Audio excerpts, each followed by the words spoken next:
she was a little higher.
Trevor, nice idea for the cross, dude. Be done. Wait a one touch back. Christian, as you get it, rotate it this way. Hey, Fisher on the approach. Come up and cross state. Lead the thing.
And also, they did today.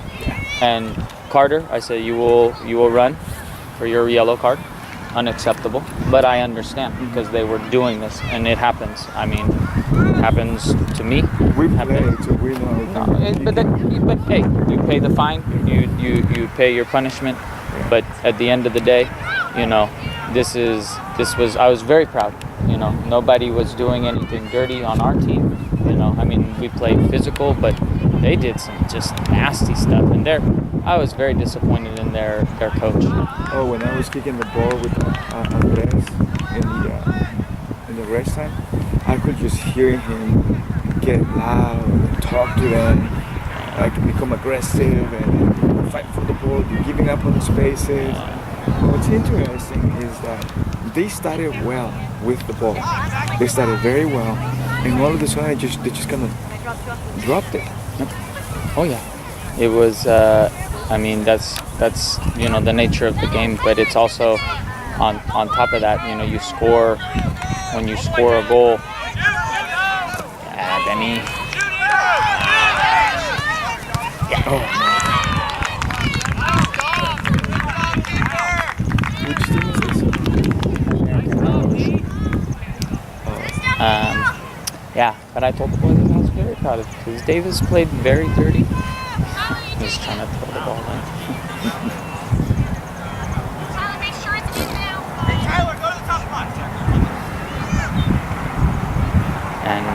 And then today also, and as you said, it was.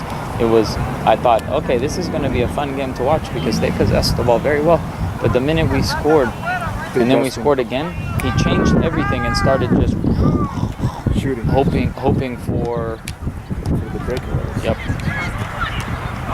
And I mean, to me, if you want to play this game, we can. I was happy that we scored in the second half. You know, not because whatever, but you know, it would have been a shame for us to only get no goals in the second half, because I thought we played okay. Not great. They're big and physical, but to go from losing 6-2 to that team in State Cup to handily beating them, I mean, yeah, the result was deserved. You know, I mean, we hit the post. Zeke had a couple he could have finished. We had a couple more we could have finished, and I think they had maybe one or two. But I want to count probably 2 in the first half, and maybe 1 in. But one in the first half, Leroy makes a save. Yep. And maybe you can say, oh, he should have done better, but this is a good play by Leroy, you know. I mean, there was maybe one other one that, okay, but if you play that game, then you play it for us too, you know, because Zeke missed 2 right in front of the goal, and, you know, Carter hit the post, and it was not as though we scored 4 and we had 4 shots. You know, we had many opportunities. And we created. I think the one goal that I was really impressed on, the one that we scored, I think it was the one that Angel scored, where the ball started in the center of the field with Alessandro to Mason. From Mason, I think it was Carter who got it, and then from Carter went to Angel, and was kind of the turning there, and then shoot and goal. That was a great transition to these 4 touches and a goal. It was the boys had some good moments. I've told them, I said, the times that we get in trouble are the times that we get afraid to play. The times that we do well, even against the better teams, are the times that we just believe in our abilities, you know. And now teams aren't able to just make one kick and beat us anymore. You know, they have to put together 3 or 4 good passes. And like I'm watching this game here, you know, this team had one fast kid, and I think our boys are passing the ball much more than them, and you know, that's where the game's played. You know, I mean, we obviously have some guys who can score the ball, but you know, we're also putting together some nice plays. He's a good player. Ooh, is that PK? Yeah.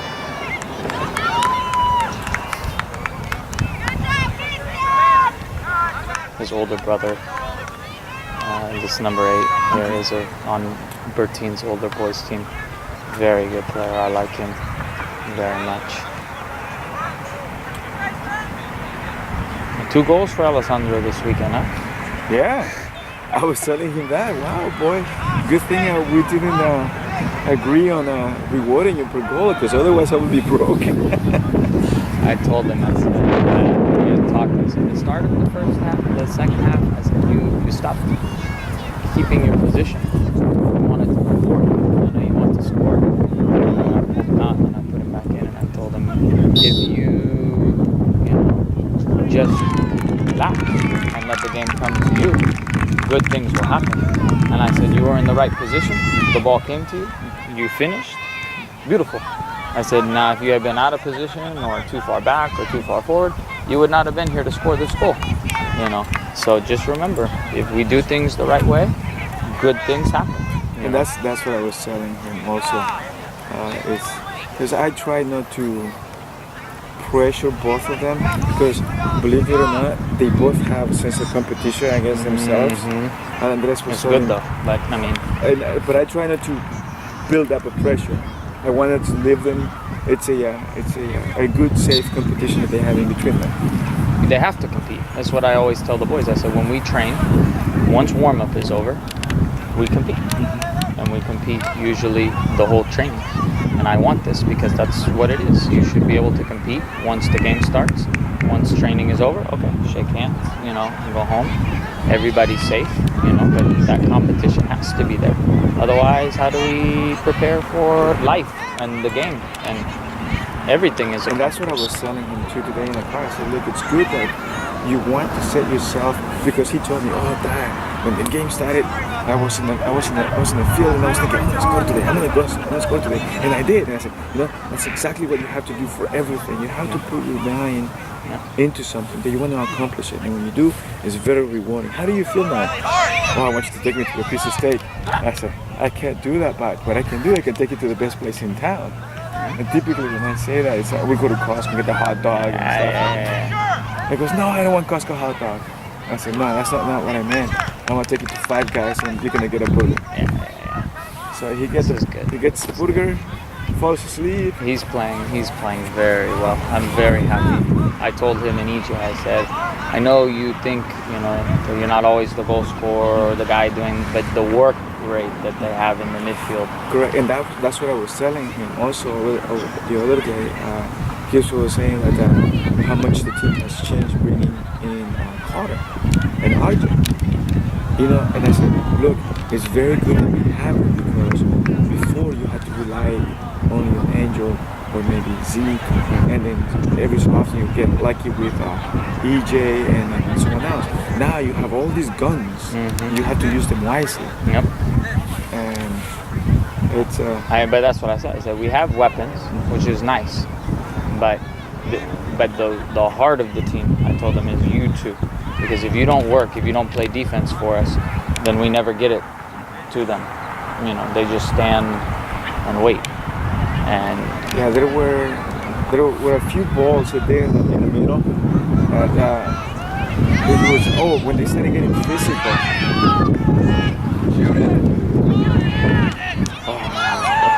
When they started getting physical, I said, Alessandro, instead of going direct to the ball, do one feint or another feint, and they'll just go by you. And he just turns to me and looks, like, they're quiet, let me play. They're fun. It's been nice. I've been waiting for us to get to this field. I mean, obviously Carter is a nice addition to the team, but you know, I think, you know, we wouldn't be beating teams by the margin we're beating them, but I firmly believe we would still be winning, you know, because the boys are good, and you can put them anywhere. You know, they know how to play the game. We've taught them the right way, and it's just fun. I mean, there was the beginning of the match, even for them as well. It's like, man, these are 10-year-old kids. Boom, boom, boom, boom, boom. Well, we lose the ball. Then boom, boom, boom, boom, boom. You know, and then like you said, they just decided we no longer want to take the ball. Yeah, we no longer want to do this. We want to just kick it and run.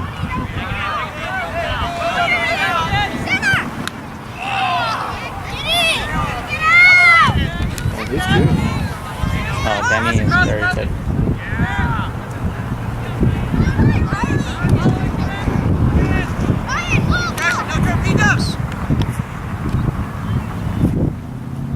So Friday, I totally forgot to tell you.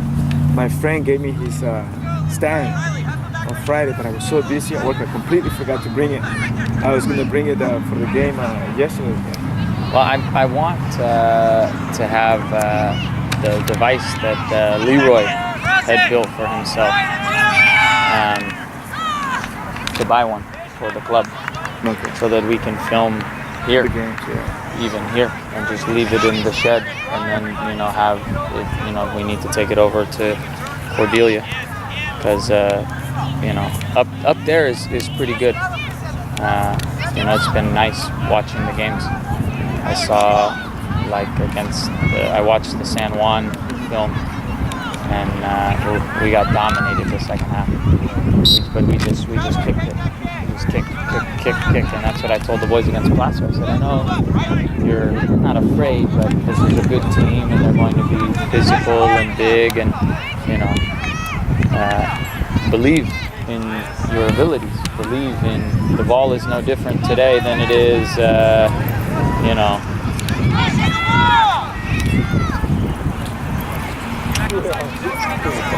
My son-in-law had one just like that. The ball is no different there than the ball is no different today than if we're playing against nobody. You know, move, pass, you know, share. You're unsuccessful. Because to me, like I see Mason, like, oh, he can pass the ball beautifully. It's wonderfully, and he was one of our. Today he played much better. He's been, well, it's as I told David, because David is like, oh man, I'm so down on myself, you know, the white team, you know, we're not very good. And I said, but look, here, I said, we have Mason and Khalil, who, yeah, maybe not the best players on the team, but without them, we don't compete. You know, they've been a vital part to the success that we've had. And I said, those were your players. You worked with them. You developed them. There's only so much you can do with a group of kids who maybe don't want as much. It's easy for me to get the most out of the kids. Maybe not all the time, but they want to play. They want to compete. You know. And you see them every time they get in the field. You see them with that anger to just want to compete and do their best.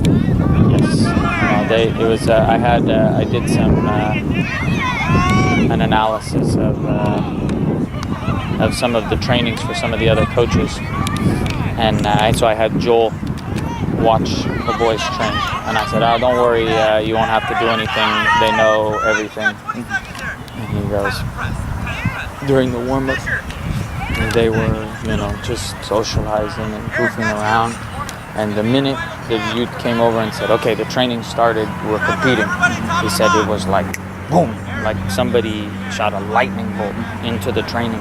And suddenly it was, you know, slide, you know, like knocking over, and somebody's crying, but then, you know, shaking their hands, you know, and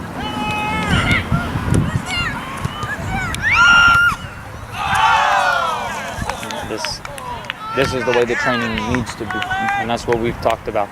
When I was over in Holland, my youth director said, from 6 to 8, you teach them ball skills, but we teach them how to train at home, and we teach them how to train at the training.